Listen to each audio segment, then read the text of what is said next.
from the show floor in IAAPA at the IAAPA Expo in Orlando. This is Green Tagged Live. That's right, we're live.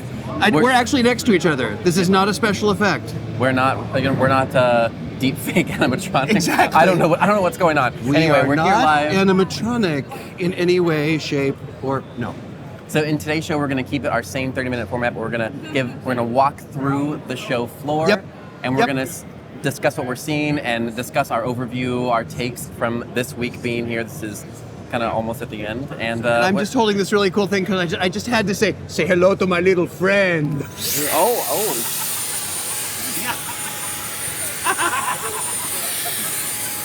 So much fun. I just want to do this all day. Can I just stand here and do this all day? Is that okay with you guys? You got it. Wow! This is in bad hands. I know. Nice meeting you. This is amazing. Is this brand new this year? Brand spanking new this year. This is so cool. Yeah, tell us a little bit about this fog gun here. Yeah, absolutely. So this is going to be Froggys Fog new Thanos gun. It takes the place of the CO2 guns that everyone knows on the market, but no CO2, it's just the water-based fog fluid. So it's great that you're no longer having to carry that CO2 tank around. All you have to have is the water-based fog fluid. It can be used with any water-based fog fluid. Here at the show floor, we're actually using our bog fog in it because it does have that high-powered fan in the front, so that way it completely just dissipates it super quick and easy. So you are able to use it either with the high-powered fan, which will be here in the front, or if you don't want to have that high-powered fan, you can, go for it. Scott, all you, buddy. Go ahead, finish. Or you can go ahead and use it where it's just no fan in the front, just the fog coming out. But with the fan in the front, you get about a 20 to 25 foot blast. No fan in the front, it's about 5 to 10 feet. I just love the fact, I love this. I love this. I love the fact you can actually see the fluid. It looks like it's lit. It looks really super cool. Yep. I'm sorry, I just turned into a 12-year-old again. Right, and the portability of it. The portability that's the big deal with easy. it. Plus, it looks really cool on the stand too. So you can just have the stand out somewhere and have it mounted while it's charging, doing anything like that. The great part is that it can come with additional batteries. So you can have 2 batteries charging in the port while you have 1 in the gun. You just read my mind. I was just going to say, how long does the charge last? So the charge, it'll do about a 30-second blast continuously before it needs to reheat that heater core. All the heating elements are right here in the front of the gun. Oh. And then this battery will last about 3 hours. Wow. I can do this for 3 hours. You guys go on. You guys do the rest of the show. I'm going to stay here and just shoot this incredible toy. I love this. Scott just became a Froggys Fog employee. He said, peace out, I'm joining the Froggys I'm joining the Froggys team. Is what he just said. Well, I've been hanging out with the Froggys team for so many years. It's about time. You've been around forever. How many years have I known you? A gazillion? 20? A gazillion? At least. 20? At least 20 years. Yeah, absolutely. Yeah, long time. So, great. Well, thank you. Thank you for letting me play. Absolutely. I may come back later. Come on. Just warning you. No worries. Who's that crazy guy? Who's that crazy guy shooting the new toy? Oh, we'll just be like, from your Froggys Fog employees back. That's all. Shooting the crates toy, laughing maniacally. Laughing maniacally. Bye, guys. Thank you. Caitlin. Bye. So that was Caitlin, and she did a great job explaining that. She really did. And so that goes for about $4,500. It's a great investment, though, because it's something that you can use over and over and over and over and over. Some of these guys scare me. I don't know. What? So, that was Tater, by the way, in case you don't. I mean, for the people listening listening on the audio. So, what do you think about that for Q line actors? Is my question. Oh, I think it's perfect for Q line actors. I think it's actually perfect for actors who are overhead. I could see that being used on that's a great idea. Something like an elevated platform, so they're shooting it across the top. The nice thing is, because I intentionally shot you and did not injure you, so that's another thing that kind of shows you can make it really interactive and really playful. Right. If you want to make this part of your story. Now, it's interesting. The thing I really like about it, and you're going to think this is weird, but the thing I really like about it is it doesn't look like an actual weapon. It doesn't look like a real gun. It I looks don't think that's weird. It looks like a fantasy gun, which I just adore. We just talked about that. We Yeah. talked about that so much, about how you want to make sure that in this age right now, Right. you're not making things that are too too on the nose, realistic too and realistic. too Yes. dangerous looking. Yes. You know, it's threatening. It does its job, but it works really nicely. Even the look of it works nicely into a storytelling scenario. So Scott was the most dangerous thing. I was there. by far the most dangerous by far, thing. That's by true. Far, right, That's very right, true. yes, right. And the batteries and the mobility of it. And the multiple batteries. I mean, the Yeah. thing about Froggies is they've been around long enough that they understand the real need of this. And what's super cool about that is that doesn't even have to be used just for Halloween. Correct. That you could use that in any sort of immersive experience that had a futuristic vibe to it, or it's Jack Frost for Christmas. Jack Frost for Christmas. Right. Actually, that would be really cool. Yeah. I love that. I love that. And the fact that it lights it as it comes out, Yes. it makes it visible at night, which is going to be super cool. No, that's probably one of the coolest new products I've seen out here. Of course, there's a lot. It's hard to say that because one of the things that I've discovered in at IAAPA this year is in Expo there's like this strata of experiences. There's those people who do nothing but hang out on the trade show floor. There's the people who do nothing but the education sessions. There's the people who do nothing but the business meetings. Right. So I can't guarantee that I've seen everything that's new. This show floor is gigantic. It is gigantic. We have arrived at another thing I think is very interesting here, and this is a preview. Do you remember Glenwood Caverns? That's a loaded question. I do not actually. So Glenwood Should I? Caverns. Glenwood Caverns is, I can say like a small regional park that is located in Glenwood, Colorado. Uh-huh. And I think it kind of became a little bit infamous for the drop ride, the Haunted Mine drop ride. Okay. And you remember what happened on the Haunted Yes, Mine? yes. It was a very unfortunate incident, right? Yes. It's been closed since that happened, which we talked about on the show. Right. We talked about how you get past that. So how you get past it? You retheme the entire ride from a haunted mine into a crystal cavern. I don't know if that's the actual name, but I'm just going to guess it's going to be Crystal Cavern or something like that. It is a crystal cavern, not the crystal cavern. That's the Correct. important thing to remember. So you bring in crystals, you bring in crystal creatures, characters, you do the whole new story, whole new theming, whatnot. So you hopefully save the assets of the actual drop itself, but Right. you retheme and reuse it. And that's exactly what our friends here at Creative Visions That's have been super tasked with doing. They've been tasked with recreating that so they can reopen in March of this coming year with the new crystal theme. So another thing that I think is really important since we are at Expo, and I want to talk a little bit about Expo since we did our sort of pre-show, is when you are on the trade show floor, you've got to find something that cuts through the noise. You got to find something that draws attention, and I think we've seen two great examples already. One, of course, being the fog gun, which I'm not kidding. I'm going to go back and play with later, and the other being like something beautiful and serene. And actually, right next to them is another really cool booth that has probably your favorites. I love these guys. Just because you I love these guys. You just Yes! look at that. So this is when it comes to haunt props that are easy to use and always effective. You can't beat stuff like that because it's pretty much always there and always ready to go. And as a puppeteer, of course, this is where I get my puppet nerd on. This is too much fun. This is too much fun. Yes, this is the VFX booth. They've been around for a while. They continue to create new and exciting stuff. Gotta hit the red button. Get over here!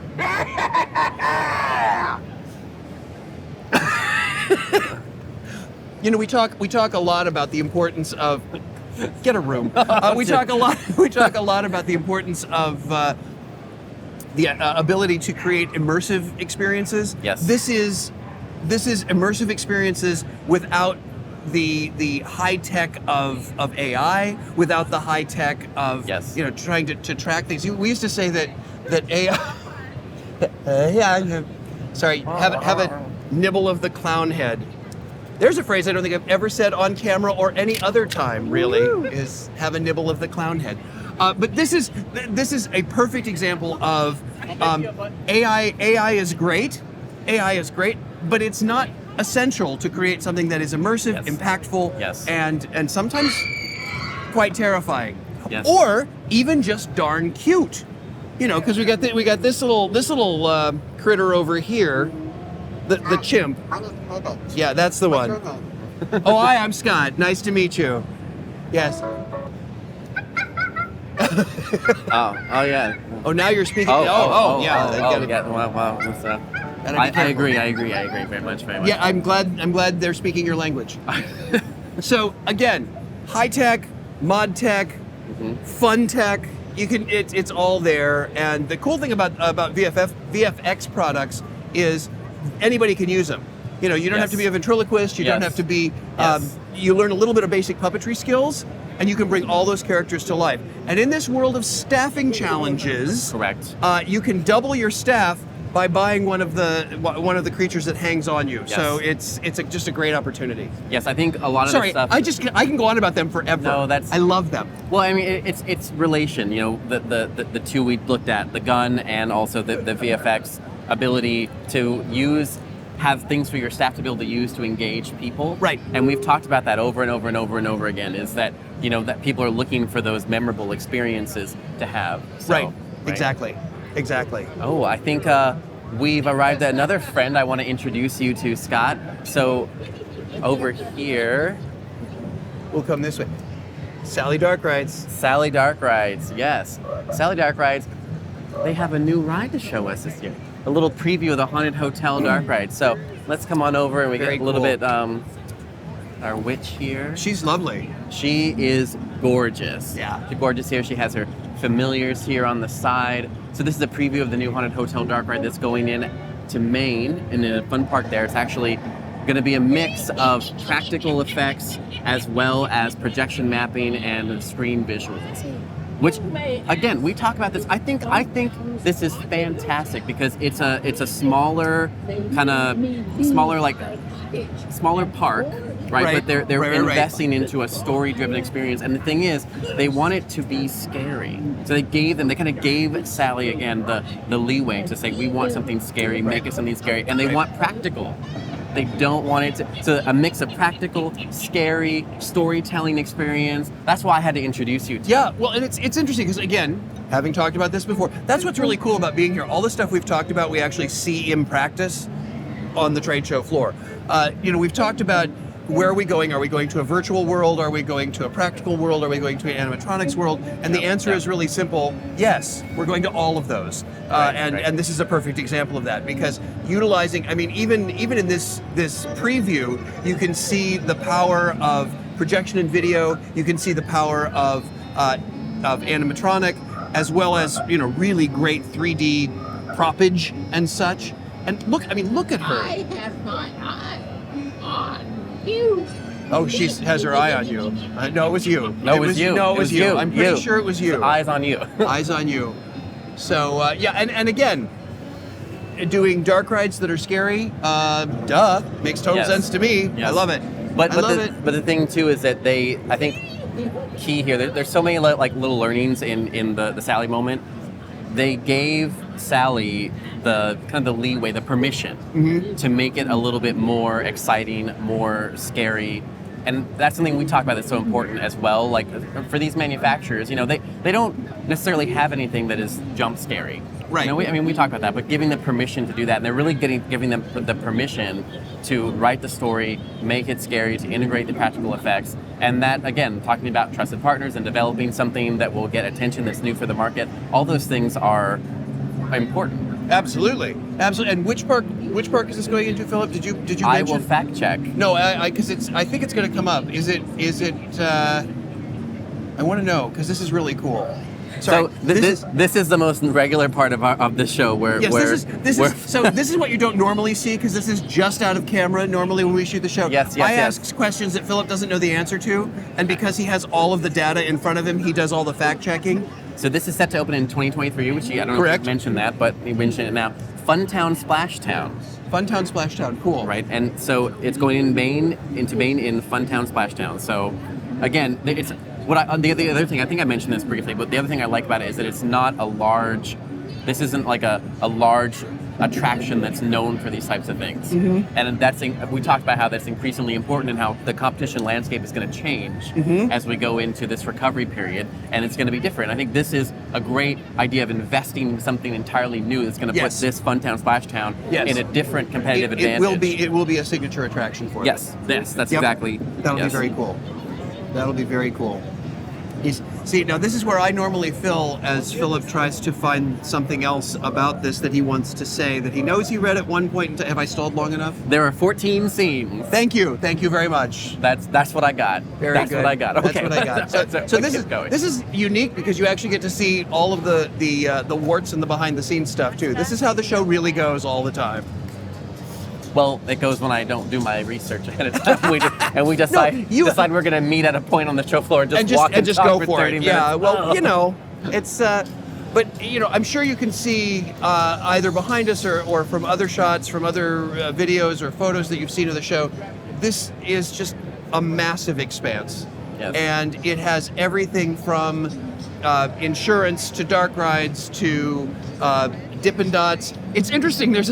They're not Dippin' Dots, they're mini melts now. Well, there's both. Oh, they're both? They're competitors. Oh, I have to go try Dippin' Dots. You have to go try Dippin' Dots now too.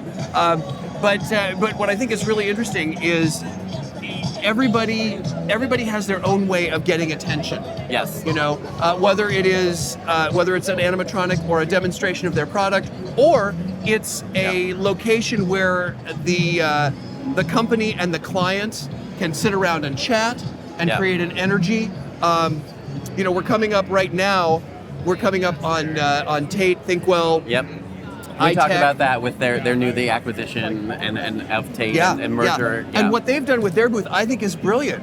They've basically just set up a place to sit and chat. Yep. Well, there are examples of their product going on all the time. Yep. So they've really done a smart thing here. And in years past, because I've been coming to this forever, and in years past, every booth was just laden with stacks of propaganda that people had to take. More and more of the booths are going to this more simplistic approach. Yeah. Like Electrosonic as well. Like Electrosonic, Electrosonic is just, it looks like a living room with it's great a meeting TVs. Area to have conversations and discuss new projects and potentials. And that's really, one of the strata, one of the tiers of what happens here at the show. It's a place for people to sit and meet. In fact, I just had a conversation just moments before we started this particular show, talking about the main reason most people after so many years continue to come to this particular expo is to reinforce the friendships that they've had and the relationships that they've had. Yeah. Yes, the work comes from that, because everybody's here, handing out business cards and that kind of thing. But it's important to recognize that this is also a great opportunity for people to reinvigorate those friendships that they've had before. Because there are people, and I don't know whether this is true for you or not, but there are people that I only see at trade shows. Yeah.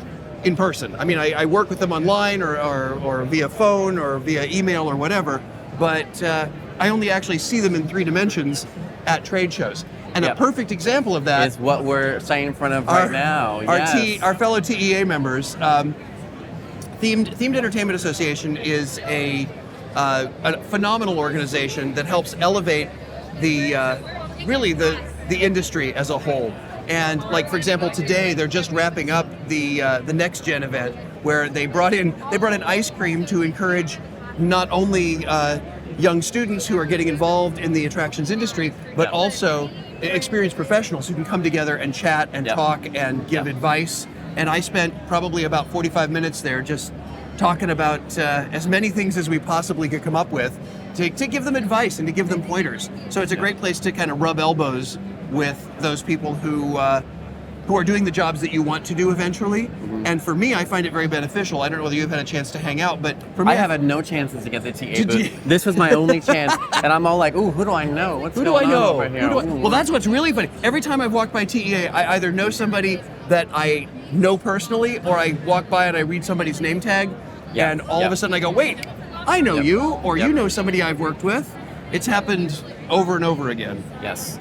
Well, and also going back to that idea of conversations, IAAPA is about conversation. We talked about that in the pre-show. How much IAAPA is about conversations, networking, kind of a lot of that type of, and that's what the entire booth is. And I appreciate that from a membership organization.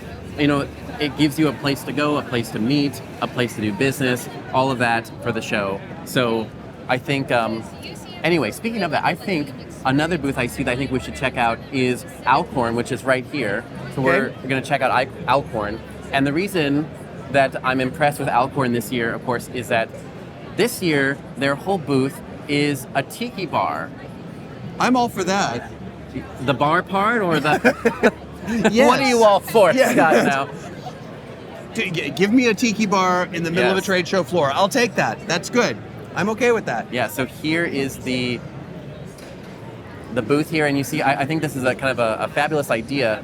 They've taken the entire booth, turned it into a tiki bar, and they still get to do what you know, what you need to do with the show, which is illustrate how their controls are operating each piece of the theme element, entertainment, yeah. and they're kind of all built in. And I think this is a perfect example of IAAPA. We're not just bringing a little booth, we're showing what you can do with the technology here. How very at the meta. booth. Yeah. How very meta of them. They're actually demonstrating and showing in the same place.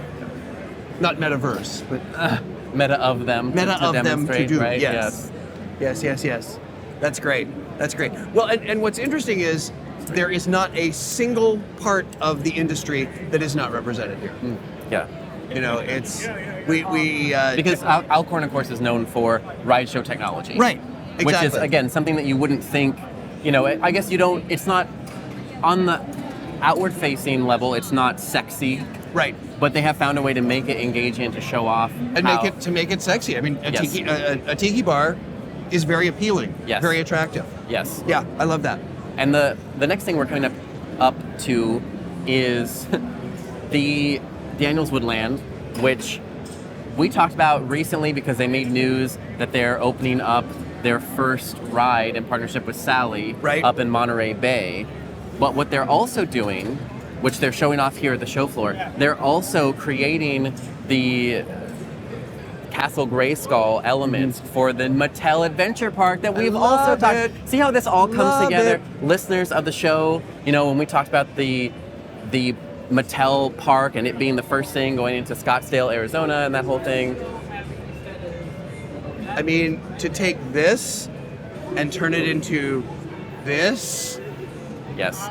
This is so cool. Yes. This is so cool. And again, this is a perfect example of what we talked about in previous shows about the utilizing retail opportunities as IP and the ability to create experiences based on, well, truly childhood play. Yes. And childhood play that spans multiple generations. Yeah. The nostalgia factor here is incredible. I'm excited for the entire Mattel, and there are other people here at the floor too. You can see the Thomas truck and the Hot Wheels coaster as well. There's other moments of this Mattel park.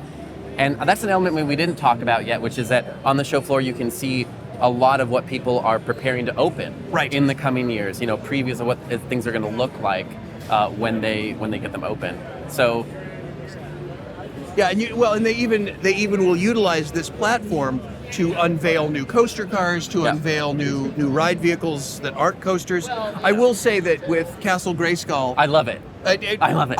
I saw on social media already somebody post a photograph of Castle Grayskull and say, "I'm done. I've seen everything I need to see. I'm in nerdy 12-year-old heaven," which you know is a great place to live sometimes. I think that's where I was living when I was back with the Froggys gun. It was too much fun. Too much fun. We get to have a little bit of fun here at IAAPA, I guess. Well, every now and then. Grudgingly. Every now and then. I've even seen there are barrels of fun. Yes. And you can test out a new ride vehicle system. You know, that's what's up. Yep. The other thing that we have to make sure that everybody understands is it's not just about the trade show floor. When you come to IAAPA, there are also opportunities to learn around pretty much every corner. There are sessions that take place that are in a more traditional manner, that are in large conference rooms, have all kinds of video, but they also have shorter experiences that are called edu-talks. And these actually take place at a small stage in the corner of the trade show floor. So even if you just, you can't avoid education unless you really try to ignore it.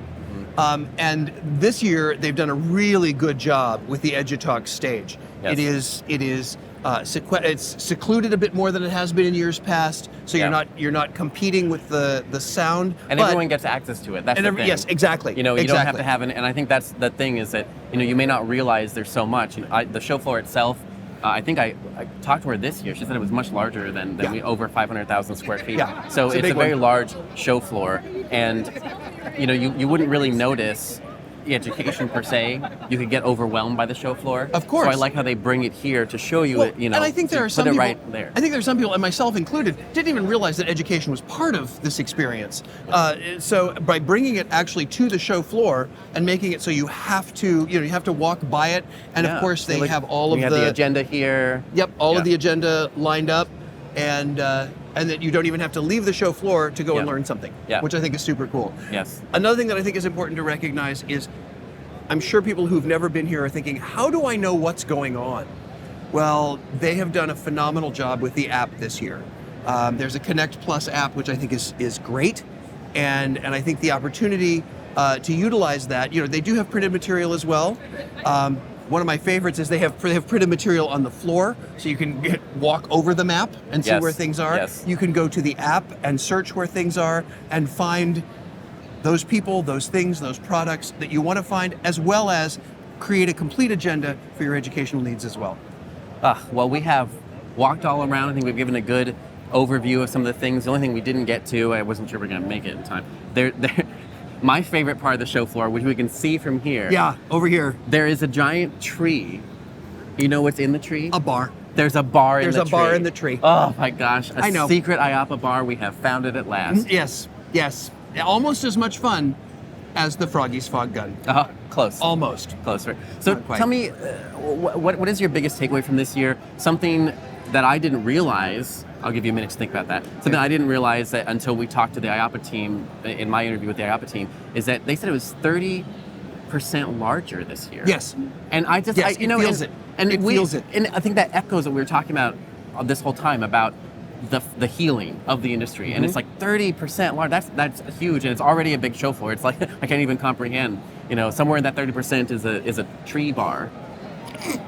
Yes, as it should be. That's the way it should be. I want more bars. They also do one in a giant pumpkin. That's when they got my attention. Oh, see, they there started you go. mentioning the pumpkins. There you go. Anyway, tell me about your takeaway. So I think this year, my takeaway, and I alluded to it earlier, and that is the various strata of the experience. I think most people, when they come to IAAPA for the very first time, they think that it's all about the show floor. Yeah. But the more I'm here, and as my career progresses, as I have different needs, the less time we spend on the show floor. The less time we spend on the show floor. That's exactly right. And the more time needs we spend, like chairs, water. Well, that's just because I'm old. But it means that I have to schedule my time to get out on the show floor, because the show floor is where all the flashy, sexy stuff is. But the real meat and potatoes, I think, of this event happens in the education sessions. It happens in the business meetings. There is so much business happening right here on the show floor. You're seeing more and more booths that will actually have meeting rooms built into them. Yep. And pretty much every vendor here has some sort of suite or conference room off property that will take them so that they can set up meetings and schedule them, take them off the trade show floor, and actually do business. So it is whatever you come to make of it. It can be a great fun experience for people who are just getting into the industry. It's fun for me too, but it's fun for people who are just getting into the industry. It can be a great opportunity to network, and it can be a great opportunity to actually sign deals and make some bank. So I think I had never really realized the multi-levels of this expo. I'd never really experienced it so fully as I have this year. So that's been my real takeaway, and that is, if you come to Expo and you've never been here before, is recognize that there are all these things going on. You may not see stuff, but it's still happening, and it's always going to be there if you look for it. In our 40 seconds we have left, tell us, were there people in your class? Yes. Or was it a ghost town? No, it was not a ghost town. So education sessions in general, yes, anecdotally, are up this year. I had roughly 200 people in my class, which I was really excited about. And I will end with my favorite comment. A gentleman came up to me after the session. He said, "This is the most informative and entertaining session I have seen in IAAPA ever." I paid him, and then he left. It was lovely. No, he was actually. I looked down at his name tag. He was from Copenhagen, and I said, "Copenhagen, that's my favorite city." And he looked at me and said, "That's a good thing. That's a very good thing." And he took my business card. So who knows? I may be coming to you from Copenhagen sometime in the future. Who knows? Who knows? Anyway, that is Green Tag Theme Park in 30. And on behalf of Philip and myself, thank you so much again for watching. Listening. I hope you guys got a bunch out of this. And until next week, see ya.